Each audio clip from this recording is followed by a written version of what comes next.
Hello friends, ओम श्री गणेशाय नमः। जय माता दी। आप सभी का स्वागत है आपके अपने यूट्यूब चैनल पर। फ्रेंड्स, आज हम आपको इस वीडियो में बताने जा रहे हैं नवरात्रि के दूसरे दिन मां ब्रह्मचारिणी की आराधना करने की विधि, मंत्र और व्रत कथा। और साथ ही हम बताएंगे माता को प्रसन्न करने के लिए आज माता को क्या भोग लगाना चाहिए।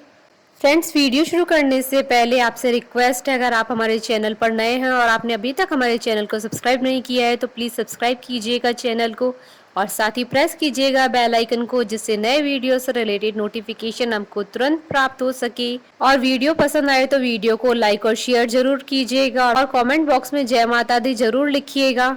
नवरात्रि 9 दिनों का उत्सव है। सभी 9 दिन मां आदि शक्ति के विभिन्न रूपों को समर्पित किए गए हैं। देवी के यह 9 रूप नवग्रहों के आधिपत्य तथा उनसे जुड़ी बाधाओं को दूर कर उन्हें प्रबल बनाने हेतु पूजे जाते हैं। नवरात्रि के व्रत शुरू हो चुके हैं। ऐसे में मां दुर्गा के भक्त मां को प्रसन्न करने का कोई भी मौका नहीं छोड़ना चाहते। हिंदू धर्म में बताए गए मां के 9 स्वरूपों का अपना विशेष महत्व होता है। धार्मिक मान्यताओं के अनुसार नवरात्रों के दौरान सच्चे दिल से की गई पूजा कभी व्यर्थ नहीं जाती है। नवरात्रि के पूरे 9 दिनों तक मां के 9 अलग अलग रूपों की पूजा की जाती है। माना जाता है कि जो लोग अपने घरों में पूरे 9 दिनों तक मां की आराधना करते हैं, माता का आशीर्वाद उन पर व उनके परिवार पर हमेशा बना रहता है। बहुत से लोग नवरात्रि के व्रत भी रखते हैं, लेकिन जो व्रत नहीं कर पाते हैं वे केवल हर रोज कथा पढ़ लें या सुन ले तो उनके भाग्य खुल जाते हैं। आज नवरात्रि का दूसरा दिन है। आज के दिन माँ दुर्गा जी के दूसरे स्वरूप माँ ब्रह्मचारिणी जी की पूजा अर्चना की जाती है। माँ दुर्गा का यह स्वरूप उस कन्या का है जो देवों के देव महादेव को अपने पति के तौर पर प्राप्त करने के लिए कठोर तप करती हैं। कठोर तप के कारण ही इस माता का नाम ब्रह्मचारिणी पड़ा।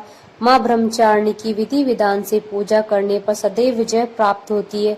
माँ ब्रह्मचारिणी सरल स्वभाव वाली और दुष्टों को मार्ग दिखाने वाली है। इनके दाहिने हाथ में जप की माला है और बाएं हाथ में कमंडल है। साधक यदि भगवती की इस रूप की आराधना करता है तो उसमें तप करने की शक्ति, त्याग, सदाचार, संयम और वैराग्य में वृद्धि होती है। जीवन के कठिन से कठिन संघर्ष में वह विचलित नहीं होता है। माँ ब्रह्मचारिणी के नाम में ब्रह्म का मतलब होता है तपस्या और चारिणी का मतलब होता है आचरण करना। माँ की उपासना अनंत फल प्रदान करने वाली है। माँ का स्मरण करने से तप, त्याग, वैराग्य, सदाचार और संयम में वृद्धि होती है। धार्मिक मान्यताओं के अनुसार जो साधक विधि विधान से देवी की इस स्वरूप की पूजा करता है उसकी कुंडलिनी शक्ति जागृत हो जाती है। फ्रेंड्स, अब आइए जानते हैं माँ ब्रह्मचारिणी की आराधना करने की पूजा विधि। माँ दुर्गा के दूसरे स्वरूप माँ ब्रह्मचारिणी की पूजा करने के लिए सबसे पहले नहा धोकर साफ सुथरे कपड़े पहन ले। इसके बाद माँ ब्रह्मचारिणी की पूजन के लिए उनका चित्र या मूर्ति पूजा के स्थान पर स्थापित करें। उस पर फूल चढ़ाएं, दीपक जलाएं और नैवेद्य अर्पण करें। इसके बाद माँ दुर्गा की कथा पढ़ें और माँ ब्रह्मचारिणी के मंत्र का 108 बार जाप करें। मंत्र इस प्रकार है: या देवी सर्वभूतेषु सृष्टि रूपेण संस्थिता नमस्तस्यै नमस्तस्यै नमस्तस्यै नमो नमः। माँ ब्रह्मचारिणी के इस मंत्र का भी जाप कर सकते हैं: या देवी सर्वभूतेषु माँ ब्रह्मचारिणी रूपेण संस्थिता नमस्तस्यै नमस्तस्यै नमस्तस्यै नमो नमः। फिर अंत में कपूर या गाय के घी से दीपक जलाकर उनकी आरती करें और शंखनाद के साथ घंटी बजाएं। देवी माँ ब्रह्मचारिणी को गुड़हल, कमल और चमेली के फूल बेहद पसंद है और इसलिए इनकी पूजा के दौरान इन्हीं फूलों को देवी माँ के चरणों में अर्पित करें।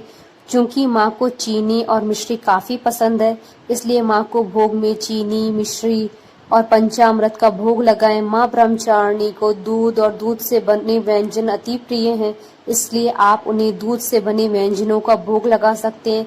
इस भोग से देवी ब्रह्मचारिणी प्रसन्न हो जाएंगी।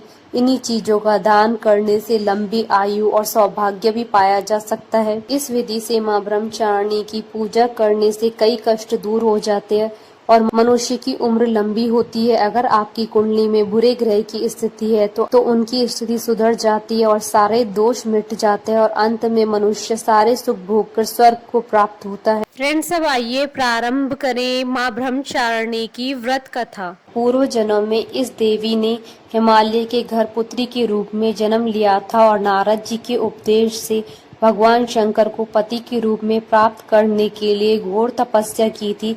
इस कठिन तपस्या के कारण उन्हें तपश्चारिणी और अर्थात ब्रह्मचारिणी नाम से जाना गया। 1000 वर्ष तक उन्होंने केवल फल फूल खाकर बिताए और 100 वर्षों तक केवल जमीन पर रहकर शाक का निर्वाह किया।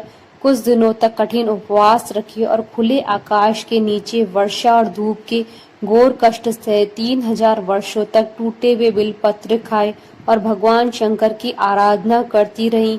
इसके बाद तो उन्होंने सूखे बिलपत्र खाना भी छोड़ दिए। कई हजार वर्षों तक निर्जल और निराहार रहकर तपस्या करती रही। पत्तों को खाना छोड़ देने के कारण ही इनका नाम अपर्णा पड़ गया। कठिन तपस्या के कारण देवी का शरीर एकदम क्षीण हो गया। देवता, ऋषि, सिद्धगण, मुनि सभी ने ब्रह्मचारिणी की तपस्या को अभूतपूर्व पुण्य कृत्य बताया, सराहना की और कहा, हे देवी, आज तक किसी ने इस तरह की कठोर तपस्या नहीं की है। ये आपसे ही संभव थी। आपकी मनोकामना परिपूर्ण होगी और भगवान शिव जी तुम्हें पति के रूप में प्राप्त होंगे। अब आप तपस्या छोड़कर घर लौट जाओ। जल्द ही आपके पिता आपको लेने आ रहे हैं। माँ की कथा का सार यह है कि जीवन के कठिन संघर्षों में भी मन विचलित नहीं होना चाहिए। माँ ब्रह्मचारिणी देवी की कृपा से सर्व सिद्धि की प्राप्ति होती है। बोलिए माँ ब्रह्मचारिणी जी की जय। जय माता दी। हमारे साथ वीडियो में अंत तक बने रहने के लिए आपका धन्यवाद। ओम श्री गणेशाय नमः। जय माता दी।